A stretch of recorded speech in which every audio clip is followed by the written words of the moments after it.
Well, I'm 61 years old and I spent 35 years in the city. I've been 7 years in politics, a few years in the army, and I thought I'd seen a few scams. But one of the biggest scams I think I've ever seen, and I think it's probably because it is the biggest scam in the history of this country, is the great wind turbine scam. They're not going to save the planet, they're not going to save the emissions of any serious CO2 into the atmosphere. It's all about, as so many things are, money. This is so rich landowners can put turbines on their land. This is all about Sir Reginald Sheffield. This is all about the Duke of Roxburgh. This is all about GE. This is all about E.ON. Some of the biggest companies on the planet making lots and lots of money out of massive subsidies. The people that are going to pay for this are going to be ordinary electricity purchasers, old age pensioners, ordinary workers. It's going to be put on their electricity bills. It's manufacturing industry who's struggling enough as it is to produce goods at a competitive world price. So what we've done in this short film is we've talked to real people about the problems with wind turbines. I think you're going to be absolutely fascinated by the next 20 minutes. And I think at the end of the next 20 minutes you're going to be a lot better informed, and I suspect you're going to be quite angry.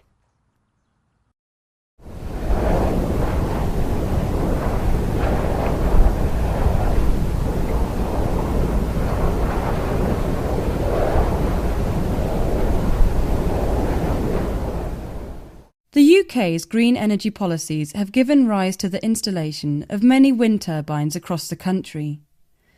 This has led to criticism from opponents who argue that wind energy is not all that it seems. These views have been dismissed as selfish Nimbyism and ignored by the media and government.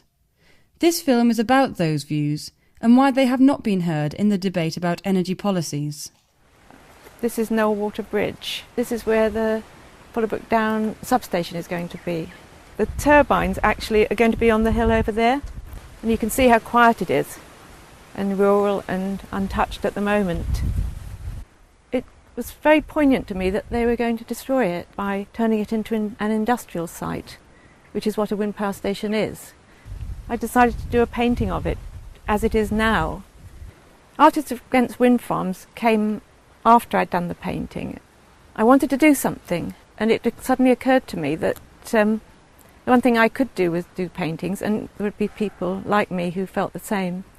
And there certainly are, and I found many of the artists I've been in touch with are very green, very concerned about the environment. Many of them lead very simple lives, and they're the last people who would expect to be on the opposite side to most of the people who are green, like the people at Greenpeace and Friends of the Earth, to be in conflict with the RSPB, for example, over wind farms. We thought they would be on our side, but they're not. We're having to fight them. Tourism in Wales is tremendously important. It's one of the main money earners. It's more important economically than agriculture. And people love, this is very close to the Cambrian Way, people love walking over these beautiful hills. And of course you can see now for yourself that it's no longer beautiful. You can see the bare bones of the Cambrian mountains, they're beautiful. But once you've got these man-made vertical machines moving in a static landscape, you can see how inappropriate that is. There's 8 houses here, and 3 of my neighbours from the 8 houses now are on steroid medication for asthma, and 1 has a lung dysfunction, and all this has happened in the last 8 months. We never had any respect, and we're just thrown into the situation where we have 12 turbines directly behind our homes, and we're going to get 20,000 40-ton wagons pass by our house, unsheeted wagons that's going to create that many dust clouds, and our houses are going to be rattled so much that the plaster is going to fall off. None of this we were given any choice about. It was just going to happen to us. The gravel was used for lifting the roads, to level them off, to make them more substantial for the 40-ton wagons, and also the infrastructure that surrounds the wind turbines themselves. We weren't aware of it or the traffic until 2 weeks before Christmas, when they just decided to invade us, really, because that's what it's felt like. It's another one of those myths that wind turbine developments don't affect properties, the value of properties, selling the properties nearby. We've tried to sell this property 3 years ago now, twice. And the first time, the buyer actually went to the chief executives of Denby and Conwy and was told I wouldn't touch that property with a barge pole. The second time they went to the planning department, and in both cases they then pulled out, having lost all the money of the survey and everything else. They were both very, very keen to buy it. And so we don't believe it's the price, it's the fact is they don't want the uncertainty of what the wind turbines are going to do to the place. Basically, at the moment, this house is unsellable. We're right in the middle of Devon here. My big concern about this wind farm has been noise. There's a high probability that we're going to get a real noise problem here.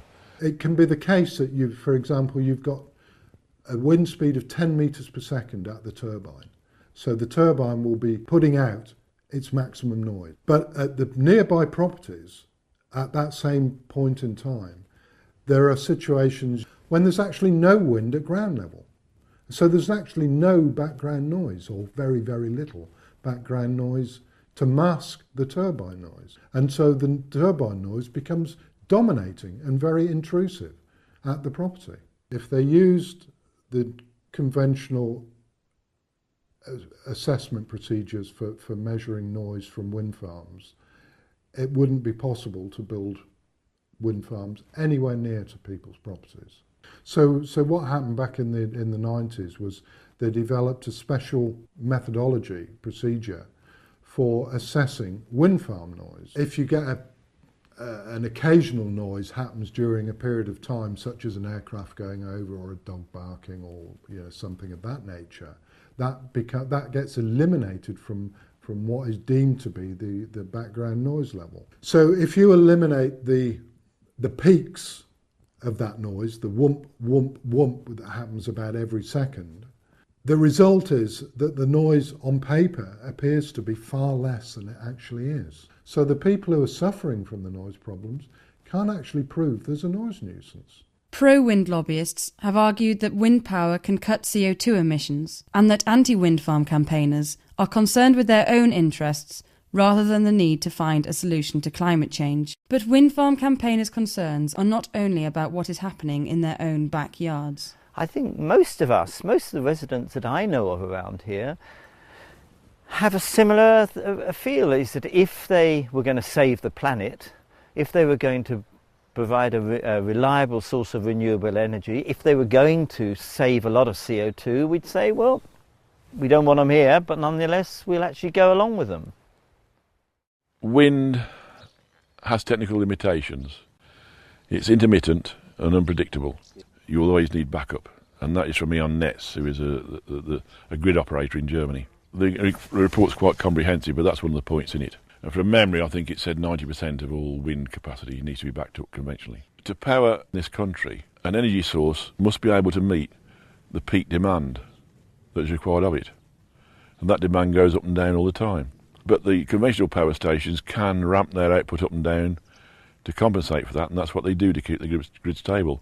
To cope with demand, different types of generators supply the grid in different ways. Nuclear and coal-powered generators, whose output is not easily turned on or off, supply a constant amount of electricity, known as baseload. In order to meet changes in demand, generators that are able to respond more quickly are brought online. But wind speed cannot guarantee a baseload, and cannot be turned on or off to meet demand. But don't advocates of wind power claim that it's always blowing somewhere? That's quite true, the wind will always be blowing somewhere. But is it blowing strongly enough? They start producing at 3 metres per second or thereabouts. A 2 megawatt turbine at 3 metres per second will produce virtually nothing. At 4 or 5 metres per second, the output will be roughly around about 200 kilowatts.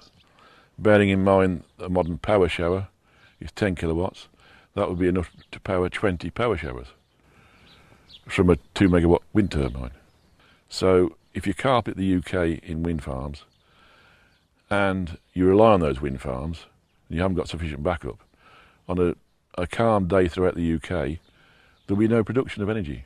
Wind power advocates claim that turbines can displace conventional CO2 emitting power stations. But the UK often experiences occasions where there is very little wind anywhere. Because we face the possibility of days without any useful wind, not a single power station can be replaced by any number of wind turbines. In spite of the technical and environmental concerns raised by critics of wind power, many governments believe that it can help them to meet ambitious carbon emissions reduction targets. But are wind turbines as carbon-free as has been claimed? We asked specifically the Welsh Assembly government, and we, at a meeting with the minister, we asked the minister to actually instigate her own independent survey of the CO2 that her policies were saving. Unfortunately, the answer is that it's too early to make an analysis of the CO2 saving, and it is an irony. Here they are doing all the damage to Wales.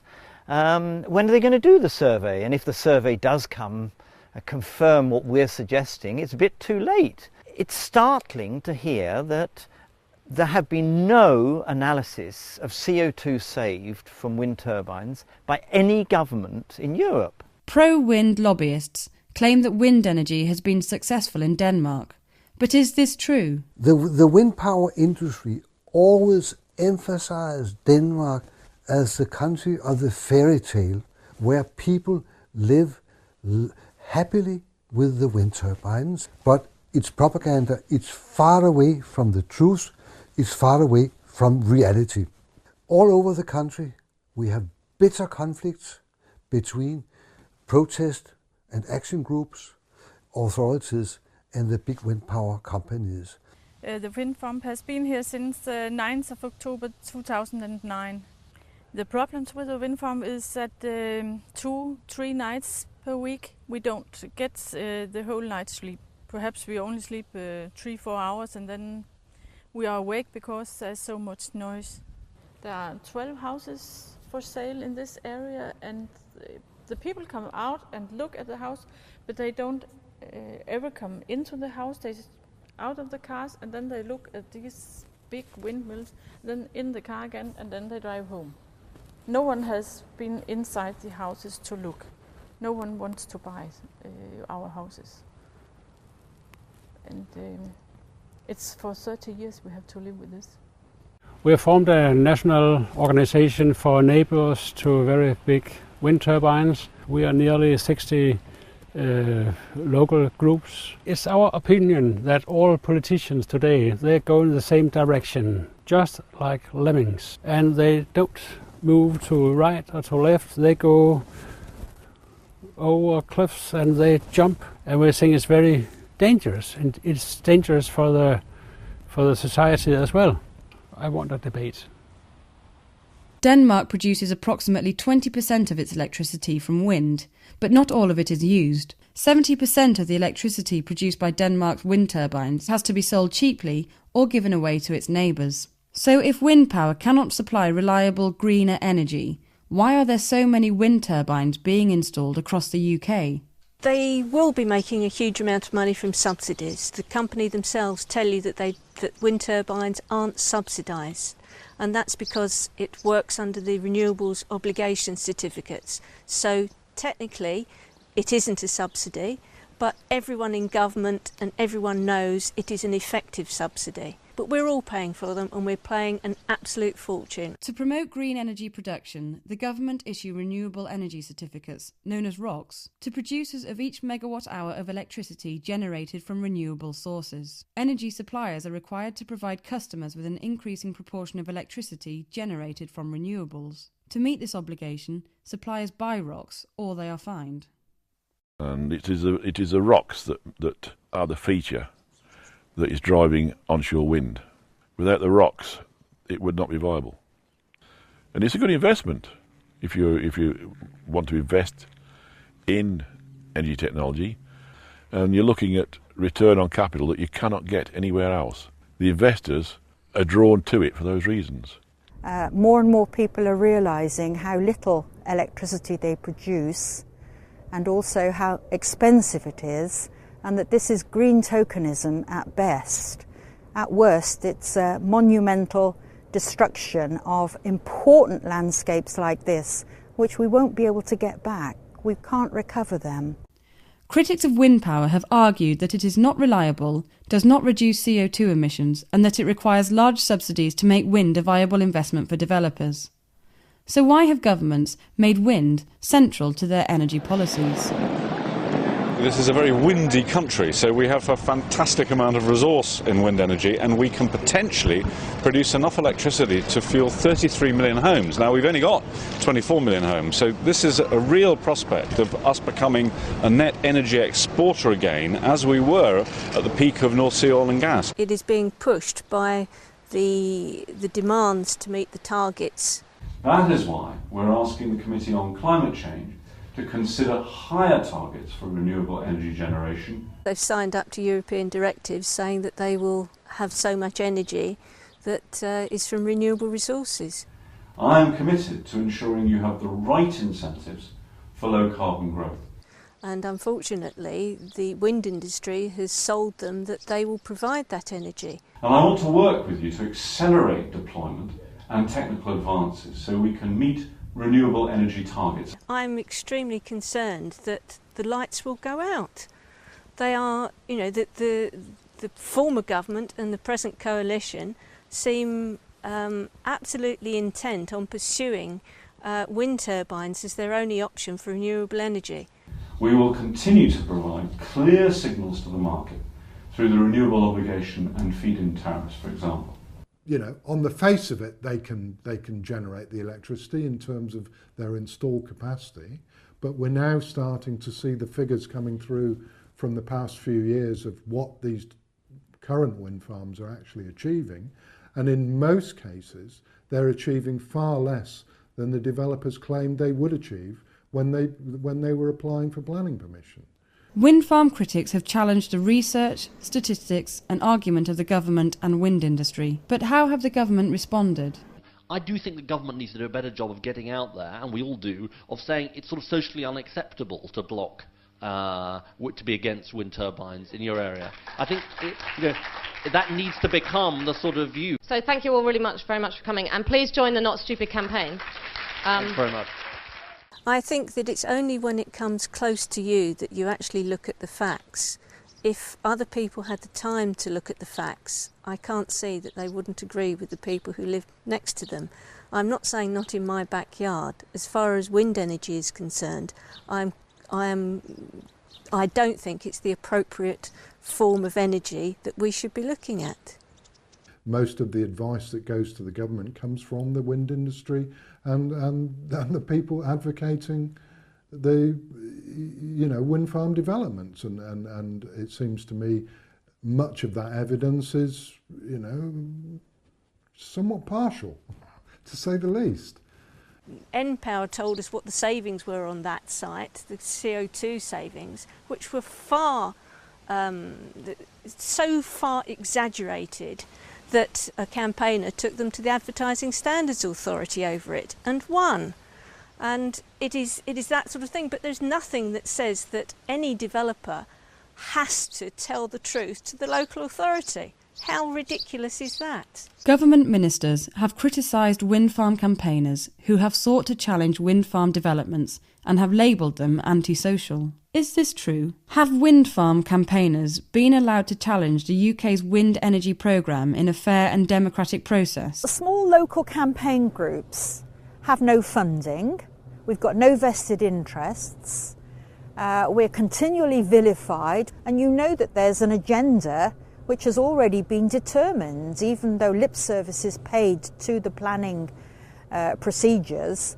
Violations occur, and yet the public authorities don't seem to be held to them. There's a lot of hypocrisy in the whole process. The developers have deep pockets, and they cost in the costs of an appeal in their proposals, whereas the local authorities have limited resources, both physically and financially, and the local people have even less resources. And the problem is, as more and more wind farms are proposed in a certain area, The resources of the local authority cannot cope, and the resources of the campaigners have difficulty coping. The whole system is biased in favour of the industry. It's very expensive. You know, you've got to use experts, you've got to use good legal people. It's no good going to a planning inquiry with a load of emotive arguments. You've got to have expert testimony, and they cost, you know, anywhere between £200, £300, £400 an hour.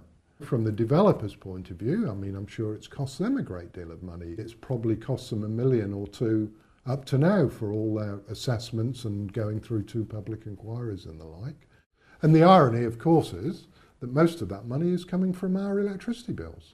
This film has shown that there are a range of good arguments against wind farm development. Concerns about the effects and shortcomings of wind energy at national and local levels have been ignored by government and have been denied fair treatment in legal and planning processes. Meanwhile, governments continue to promise large sums to wind farm developers who promise in return to help them meet their political targets. According to some campaigners, this amounts to a new form of politics: wind powerism. The headline is the right to making vetoes make uncertainty in the wind power business.